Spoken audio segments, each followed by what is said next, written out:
Hey Leute, was geht? Machen wir mal wieder hier. Heute gibt es ein kleines How-To. Heute geht es um das Thema Kameraführung mit der Drohne. Also bleibt dran und viel Spaß.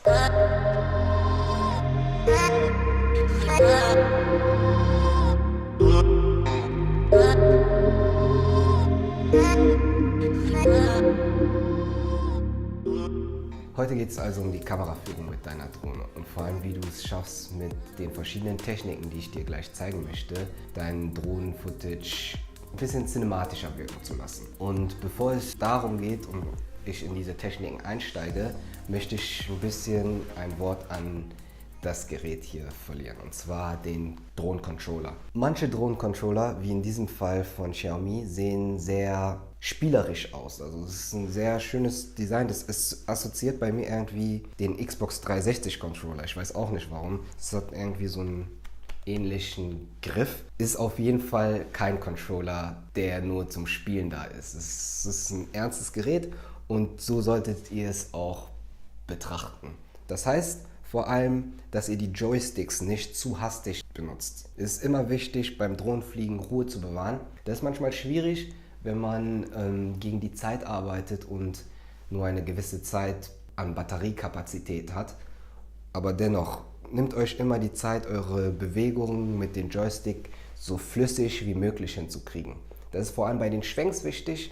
Bei den Schwenks ist es am meisten zu sehen, wenn da abrupte Schwenks sind. Aber ich mag es auch nicht, wenn abrupte Stopps in der Bewegung sind. Also deswegen solltet ihr auch bei Auf- und Abbewegungen mit der Drohne immer versuchen, es so flüssig und ruhig bis zum Ende durchzuziehen. Was ich noch habe, ist hier so ein Controller-Lanyard. Das könnt ihr dann an den Controller befestigen und dann von euch runterbaumeln lassen. Und so habt ihr auch die Sicherheit, dass der Controller euch mal nicht aus der Hand fällt, weil wenn er es dann tut, fällt er nicht auf den Boden und dann müsst ihr den Controller auf dem Boden suchen, weil ich kann mir vorstellen, dass für manche so ein Drohnenflug auch so ein bisschen Stresssituation ist. Ihr habt nur 20 Minuten Zeit, euer Footage zu bekommen mit den meisten Drohnenbatterien und das kann schon ein bisschen zu einer Stresssituation für den einigen kommen. Sollte es aber nicht. Es sollte Spaß machen. Wenn ihr in der Luft seid, fliegt eine Strecke nicht nur 15 Meter, sondern wirklich eine gute Weile. Auch in einem ordentlichen Tempo. Wenn ihr freie Fahrt habt, seid sicher, dass ihr da nicht in Bäume oder sonst irgendwelche Hindernisse geratet. Fliegt ruhig. Ist einfacher gesagt als getan, gehört auch viel Übung dazu. Die erste Technik, um die es hier geht, ist der Jib Shot oder Crane Shot. Ihr kennt es sicherlich bei großen Filmproduktionen, irgendwie Outdoor schon mal gesehen vielleicht, dass Kameras oftmals an so Kränen befestigt werden und dadurch über die Menge geschwebt werden oder gefilmt wird. Und die Bewegungen werden vor allem von unten nach oben oder seitlich vollzogen. Und das können wir mit der Drohne auch erzielen. Wir können so einen Pseudo-Crane-Shot einrichten. Das macht ihr immer schon, wenn ihr die Drohne startet. Also ihr startet sie und geht quasi auf die Höhe, auf die ihr wollt. Und das ist quasi schon ein Crane-Shot von unten nach oben. Und das ist ganz interessant und wichtig, um eine Umgebung besser zeigen zu können. Man fängt zum Beispiel mit einem Close-Up von einer Person an und kann die Kamera dann quasi mit dem Kran so wegschwenken, dass man plötzlich die ganze Straße zeigt. Und diese Crane-Shots sind mit der Drohne auch ganz gut zu erzielen, weil die Drohne genau dasselbe machen kann wie ein Crane. Wir haben also ein Crane in unserer Drohne verbaut. Bei den Crane-Shots ist wichtig, dass die Bewegung wie bei allen Filmshots flüssig abläuft und dass ihr quasi keine Ruckler unnötige habt im Bild.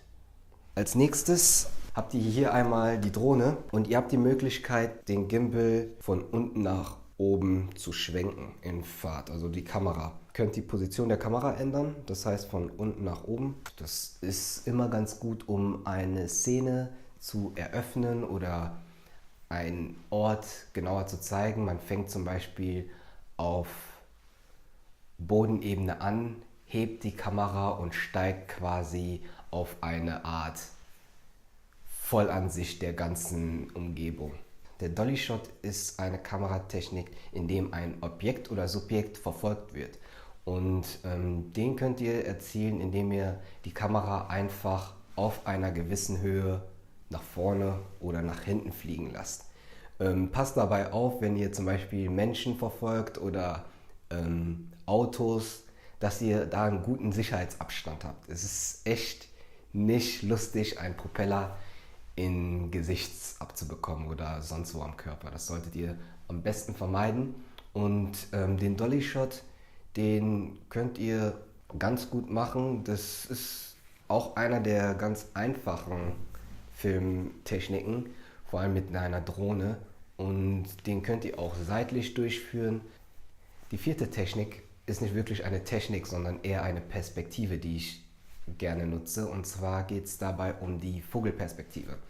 Dabei haltet ihr die Gimbal-Neigung wirklich nach unten und filmt quasi den Boden oder das Terrain unter der Drohne.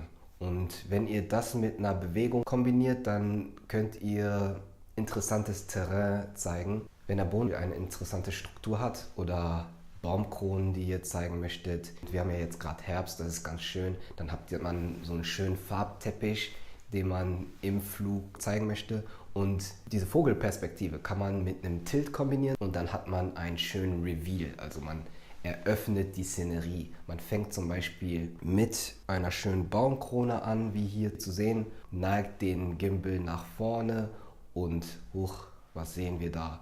Einen schönen See. Das ist eine Möglichkeit. Wie ich es mache, ist ganz simpel. Ich bin vor Ort, gucke mir die Location erstmal an und mache mir im Kopf schon mal klar, was ich eigentlich filmen möchte. Das ist nicht immer einfach. Ich kann mir das nicht immer sofort vorstellen, wie es von oben aussieht. Und deswegen war ich schon in manchen Situationen überrascht und verblüfft, wie es denn auf 100 Metern doch ganz anders aussieht, als ich es mir vorgestellt hatte. Macht euch da auch keinen Kopf. Das wird mit der Zeit besser. Je mehr ihr fliegt, desto mehr Erfahrung sammelt ihr und desto einfacher geht es von der Hand.